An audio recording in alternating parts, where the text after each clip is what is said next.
Hoje iremos aprender sobre uma história fascinante sobre uma figura poderosa do Antigo Testamento, a Rainha Esther. Preparem-se para se encantar com a coragem e determinação dessa mulher extraordinária. Mas antes de mergulharmos na história de Esther, vamos nos contextualizar no período em que ela viveu. A história de Esther ocorreu durante o reinado do rei persa Assuero, também conhecido como Xerxes I. Esse período foi marcado pela influência persa sobre o povo judeu. Mas antes, já gostaria de lhe convidar a se inscrever no canal, ativar o sininho e deixar seu comentário. A história de Esther é uma das mais conhecidas da Bíblia.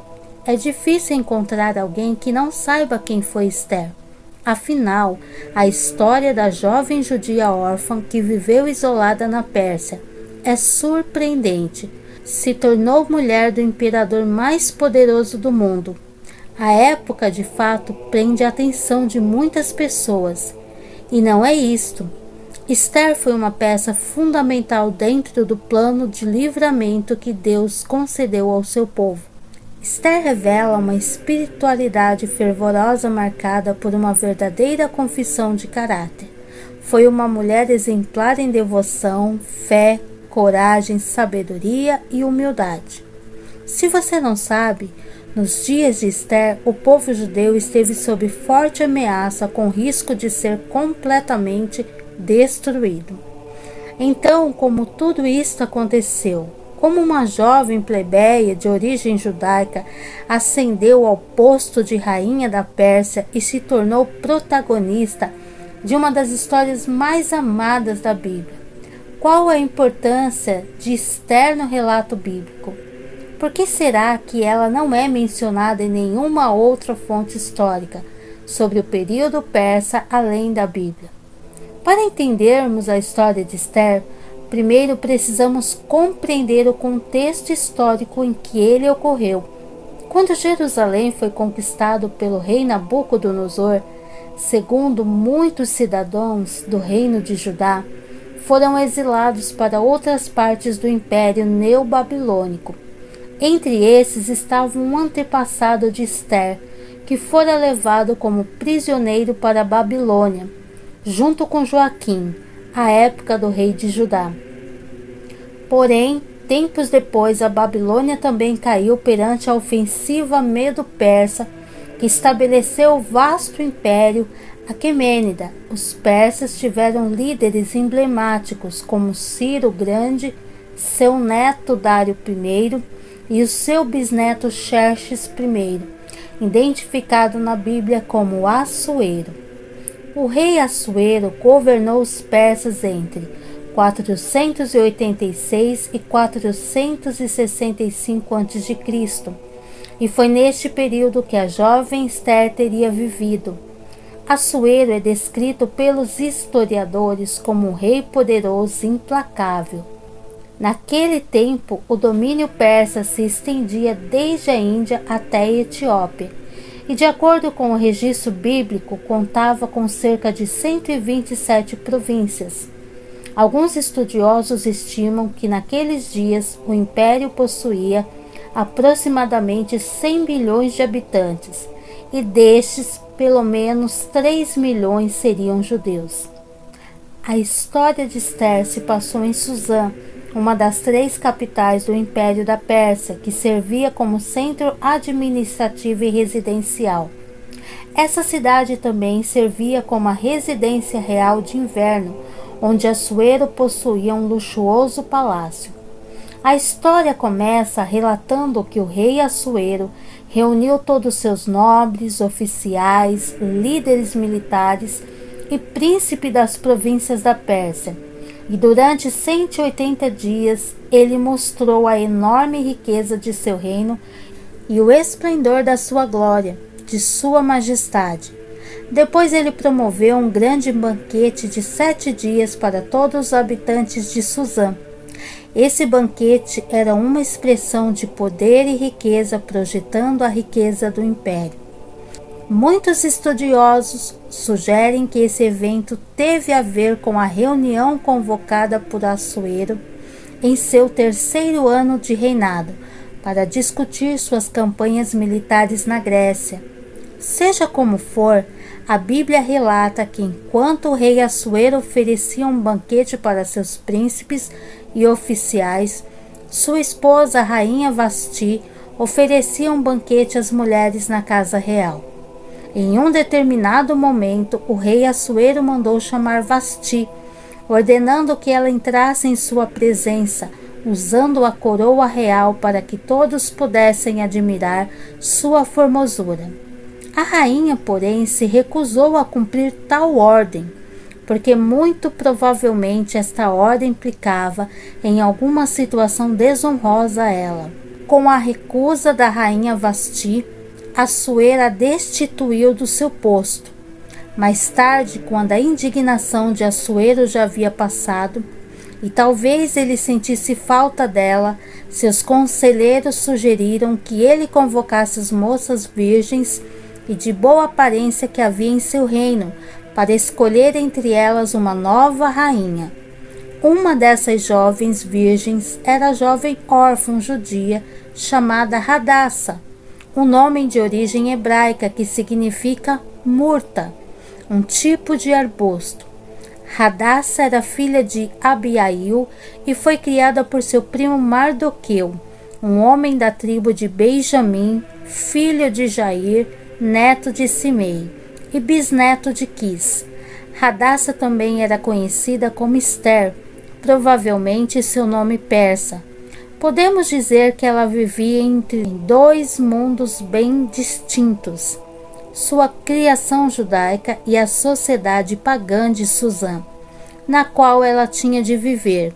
É possível que o nome Esther seja derivado da palavra persa para estrela, mas alguns estudiosos sugerem que talvez este nome tinha ligação com o nome da deusa Star, uma antiga divindade babilônica.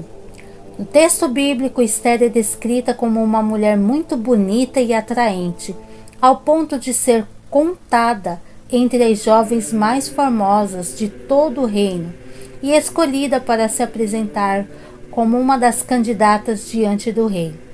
Esther foi submetida a um tipo de tratamento de beleza durante 12 meses.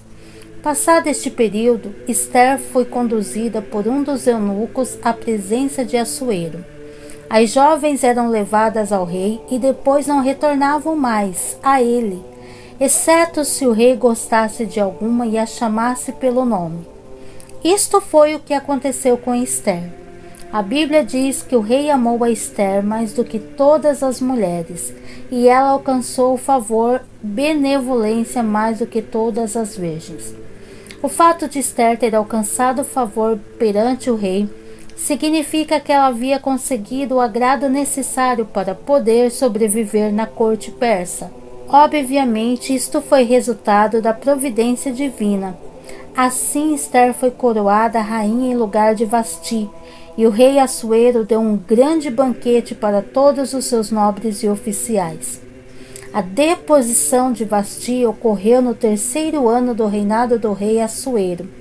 Esther, por outro lado, foi levada ao rei Assuero no 7º ano de seu reinado. Isto sugere que aproximadamente 4 anos se passaram entre a deposição de Vasti e a escolha de Esther como rainha.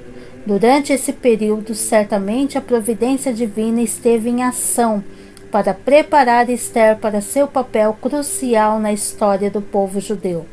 Já ao lado de Assuero, Esther ajudou a desorganizar uma conspiração descoberta por seu primo Mardoqueu, que pretendia pôr um fim na vida do rei da Pérsia.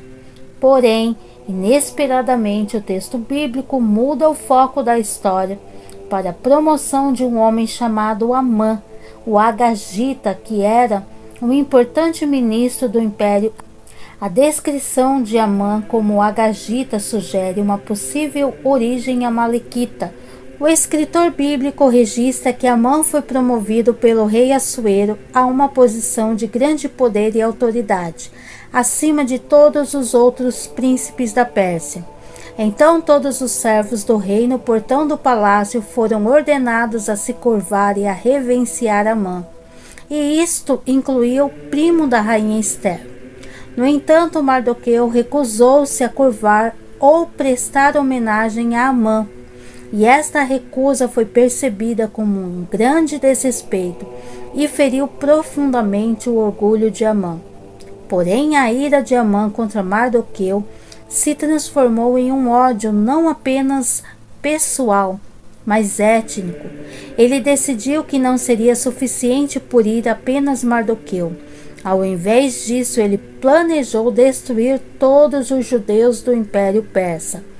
Amã persuadiu o rei Assuero a emitir um decreto, destruir, matar e aniquilar todos os judeus jovens e velhos, mulheres e crianças em um único dia, oferecendo uma grande soma de dinheiro para o tesouro real como incentivo. O rei, confiando em Amã, concedeu-lhe o anel real para selar o decreto, que foi enviado a todas as províncias. Mardoqueu contou a Ester o terrível plano de Amã e lhe pediu para interceder perante o rei. A rainha Ester não podia entrar na presença do rei sem que fosse chamada, pois isso significaria colocar a sua própria vida em risco. Então Mardoqueu destacou para Ester que Deus, em sua providência, poderia ter providenciado todos os eventos de sua vida para colocá-la exatamente na posição onde ela estava, a fim de que pudesse agir em favor dos judeus. Vale dizer que até então o rei não sabia que Ester era de origem judaica e, portanto, ele não tinha conhecimento de que, persuadido por Amã, ele havia decretado o extermínio do próprio povo de sua rainha.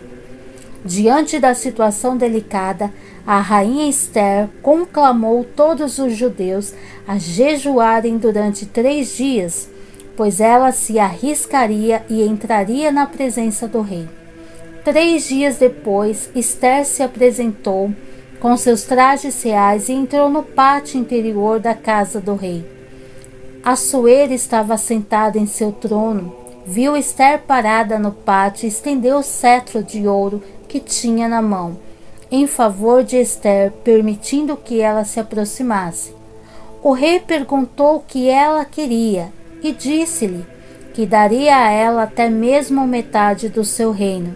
Ester, agindo com muita sabedoria, apenas convidou Assuero e Amã para um banquete que ela havia preparado. Então, na ocasião do banquete, Ester solicitou ao rei para preparar um segundo banquete no dia seguinte para ele e Amã. Amã foi para sua casa se vangloriar com seus amigos e familiares, pelo prestígio que havia no império. No entanto, seu ódio contra Mardoqueu e o povo judeu continuava mais forte do que nunca. Tudo estava acontecendo de bom na vida de Amã, mas nada trazia satisfação para ele enquanto ele visse Mardoqueu assentado à porta do rei. Então sua mulher Zeres lhes disse, e todos os seus amigos: faça-se uma forca de 50 côvados de altura, e amanhã diz ao rei que enforquem nele Mardoqueu. Ainda naquela noite algo providencial aconteceu. O rei não conseguiu dormir e pediu para que os registros fossem lidos para ele.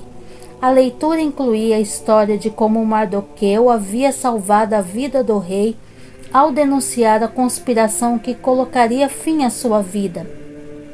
É realmente notável que isso tenha acontecido justamente quando Amã estava planejando pedir ao rei permissão para enforcar o primo da rainha Ester. O rei perguntou que recompensa foi dada a Mardoqueu por aquele feito, e ao descobrir que ele não havia sido recompensado, pediu a Amã, sem mencionar o nome de Mardoqueu, que honrasse o homem que o rei desejava honrar. Amã, pensando que o rei se referia a ele mesmo, sugeriu uma celebração elaborada, mas para sua grande humilhação, ele foi obrigado a honrar Mardoqueu publicamente. Depois da honraria, Amã foi para sua casa muito aborrecido. Porém, tão logo os oficiais de Assuero foram buscá-lo para o segundo banquete promovido pela rainha Ester. Nesse segundo banquete, Ester revelou para o rei que ela era judia e que todo o seu povo estava sentenciado à morte por causa de uma trama de Amã. O rei ficou furioso e deixou o banquete, indo para o jardim do palácio. Amã, sabendo que a situação havia ficado extremamente complicada para ele, resolveu permanecer ali para suplicar pela própria vida à rainha Ester. Porém, quando o rei retornou à casa do banquete, encontrou Amã caído sobre o divã de Ester. Aquela foi uma violação de protocolo irreversível, pois o rei entendeu que Amã havia tentado violentar a rainha da Pérsia. Então os servos da corte de Assuero entenderam que aquele era o fim da linha para Amã e cobriram seu rosto. Às vezes era costume entre os gregos e romanos cobrir o rosto de um sentenciado à morte. Porém, entre os persas, essa é a única referência desse costume. Seja como for, Amã foi enforcado na própria forca que ele havia preparado. Como o rei não podia revogar o decreto anterior, a rainha Ester conseguiu fazer com que um novo decreto fosse publicado, dando aos judeus o direito de legítima defesa e de destruir, matar e aniquilar qualquer um que os ameaçasse. Como resultado disso, os judeus mataram seus inimigos e exterminaram a casa de Amã. Inclusive, a rainha Ester conseguiu de Assuero autorização para que o extermínio se estendesse por mais um dia em Suzã, talvez numa indicação de que havia naquela cidade grande ódio contra os judeus. Ao todo foram mortos mais de 75.000 inimigos do povo judeu. Embora o segundo decreto permitisse aos judeus saquear os bens de seus inimigos, eles não recolheram seus despojos. Talvez isto aqui possa ser visto como um contraste com o episódio em que os despojos dos amalequitas foram tomados no tempo de Saul. Fato que levou à ruína do primeiro rei de Israel, e foi justamente no contexto da história de Ester que a festa de Purim passou a ser celebrada entre os judeus pelo livramento que experimentaram. O povo da aliança havia sobrevivido a um decreto de morte irrevogável. Ao longo do tempo, é verdade que muitos críticos contestaram a historicidade da rainha Ester, principalmente por sua ausência em outras fontes históricas. Além da Bíblia hebraica, muitos teólogos, inclusive, tiveram dificuldade em aceitar a canonicidade do livro que registra a história de Ester. No entanto, alguns detalhes sobre a vida da corte persa em Suzã e as ofensivas de Xerxes contra os gregos se harmonizaram muito bem com o cenário proposto como pano de fundo do livro de Ester.